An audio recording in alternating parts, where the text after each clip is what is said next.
nuclear policy. The people, yes. These 3 words by Carl Sandburg, the great Swedish-American poet, describe what and whom we are celebrating here tonight. It was the people, yes, thousands of them in hundreds of countries, who mobilized the irresistible moral force that led to the adoption of the Treaty on the Prohibition of Nuclear Weapons.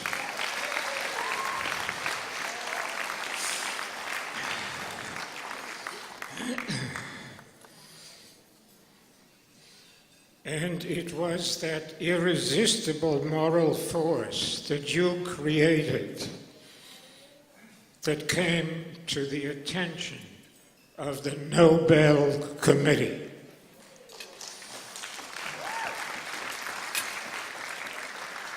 ICAN, which was founded in 1988, and LCNP, which was founded in 1981, have been partners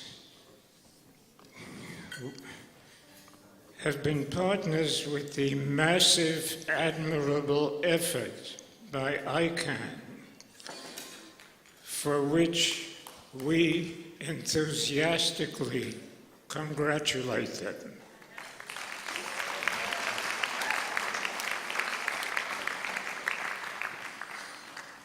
We have not always agreed on the legal aspects of the common task,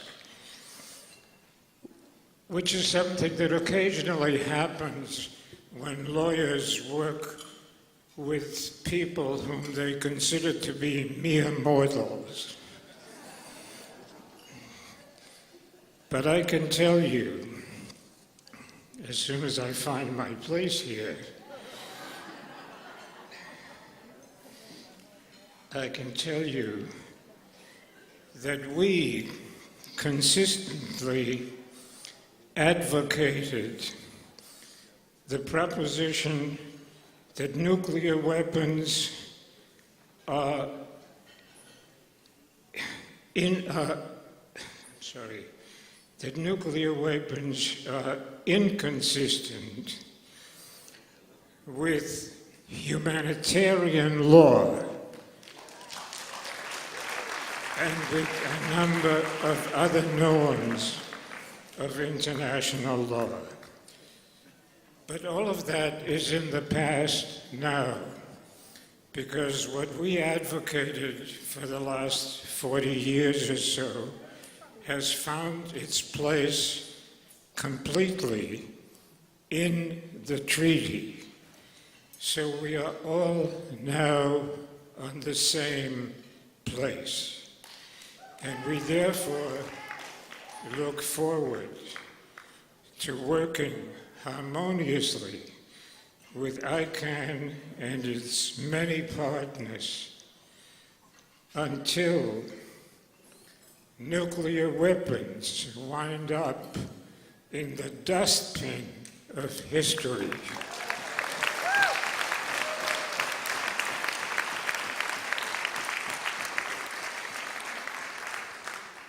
Which I hope will happen very soon, before it is too late.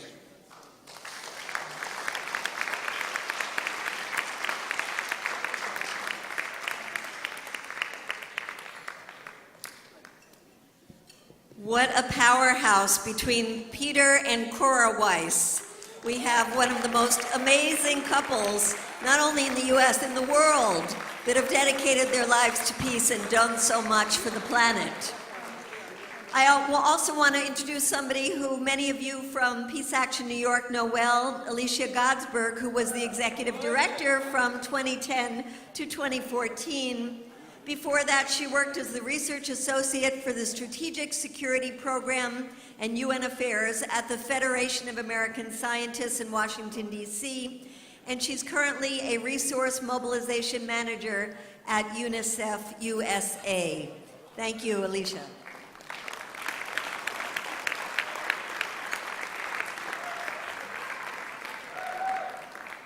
Hi, everybody.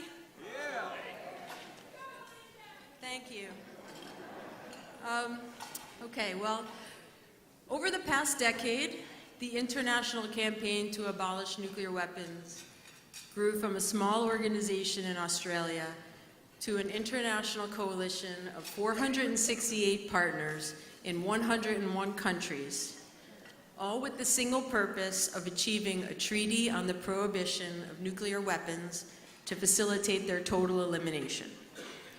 So Peace Action is one of those partners, and I want to thank the board of Peace Action New York State for enabling me to attend ICAN's second conference on the humanitarian impact of nuclear weapons in Nayarit, Mexico in 2014 when I was the executive director. There I saw firsthand ICAN's strategic determination to change the stalled efforts on nuclear disarmament, and with the hard work and dedication of their campaigners, they succeeded. Today we have that treaty on the prohibition of nuclear weapons, and in recognition of their, and now I quote, work to draw attention to the catastrophic humanitarian consequences of any use of nuclear weapons, and for their groundbreaking efforts to achieve a treaty-based prohibition of such weapons, end quote, ICAN has just won the Nobel Peace Prize.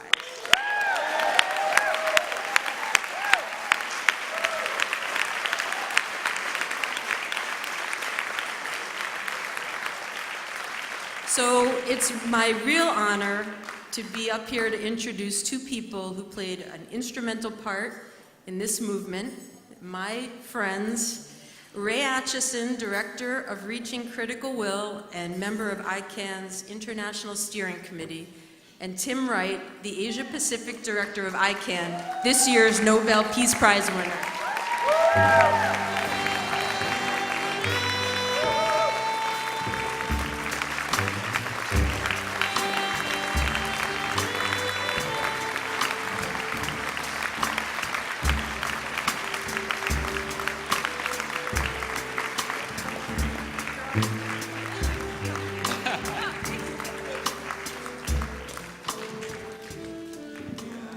Thank you, everyone.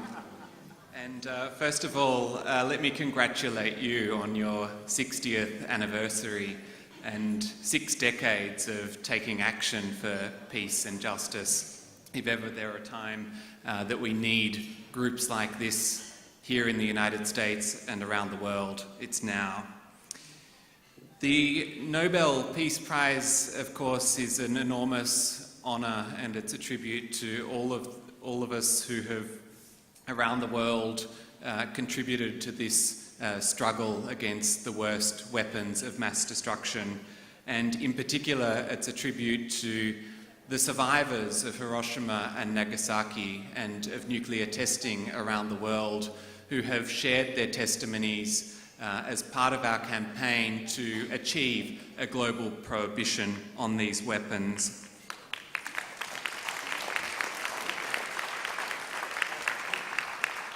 Of course, it comes at a time of incredible global tension when fiery rhetoric could all too easily lead us inexorably to unspeakable horror. And the Nobel Peace Committee, of course, is sending a clear message that there is an alternative to a world armed to the brink with nuclear weapons, that we need to act now to avert catastrophe. And we can't keep these weapons in perpetuity without their ever being used again. It was a little over 10 years ago that we founded ICAN in Australia. It was just a small group of people around a table with a bold vision to unite diverse organisations around the world in this common struggle for a nuclear weapon-free future. And we had been greatly inspired by the tremendous success of the international campaign to ban landmines, which in a few...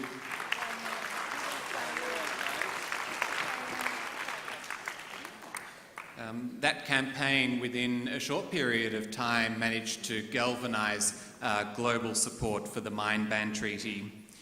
Of course, other indiscriminate weapons, including chemical weapons, biological weapons, and cluster munitions, have long been prohibited, but now we can also say, at long last, that nuclear weapons are prohibited under international law.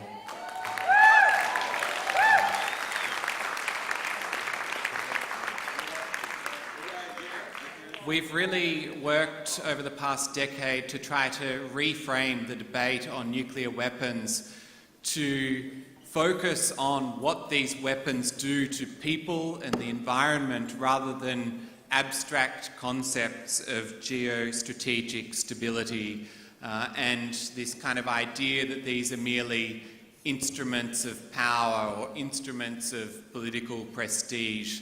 These are weapons that are capable of killing hundreds of thousands, indeed millions of people in an instant.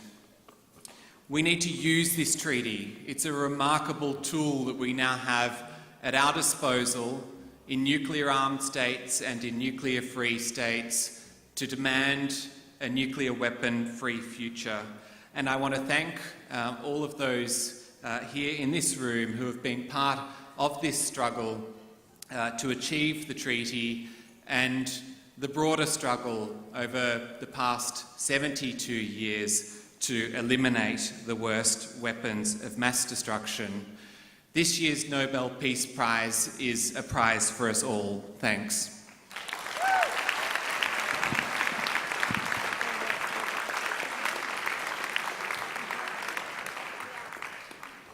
Thanks, Tim. Thanks, Alicia, for introducing us. Thanks to Peace Action for inviting us here as ICAN. We banned the bomb.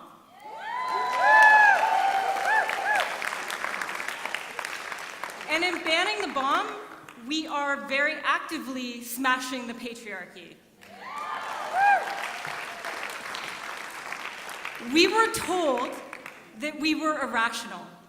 We were told that we were irresponsible, and we were told even that we were emotional to want to ban nuclear weapons. We were told that we need nuclear weapons to defend our people or to defend our families. But nuclear weapons don't defend anybody except for a tiny elite of warmongering egomaniacs who believe they have the right to slaughter millions of civilians.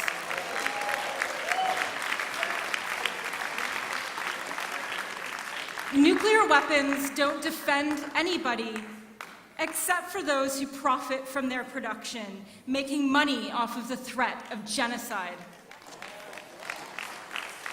Nuclear weapons are militarism. Nuclear weapons are racism.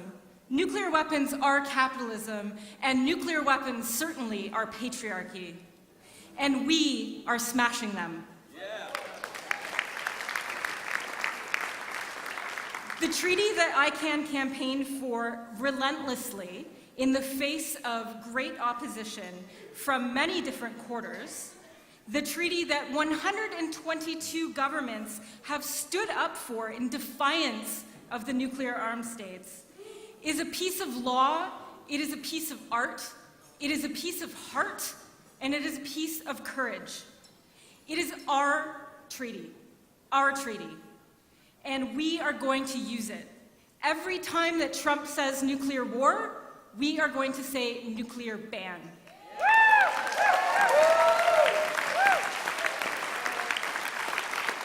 Every time we hear about more investments in nuclear weapons, we are going to say divestment from nuclear weapons. We have the law on our side. We have the support of the vast majority of the world on our side. We have the passion, and we have the courage, and we have the activists. We have nuns going around the United States right now delivering copies of the treaty to missile bases. We have Germans and Norwegians and Canadians working on cracking those states in NATO to end their addiction to nuclear weapons. We have the Japanese campaigners hammering the government's lack of support for this treaty. And we have the Australians cracking on their government. We already have Latin America and Africa and a lot of the Middle East and a lot of Southeast Asia, and we will have more. We will have the rest because we are on the right side of history, because we did this together, and this is what happens when you have courage to stand up to power. Thank you very much.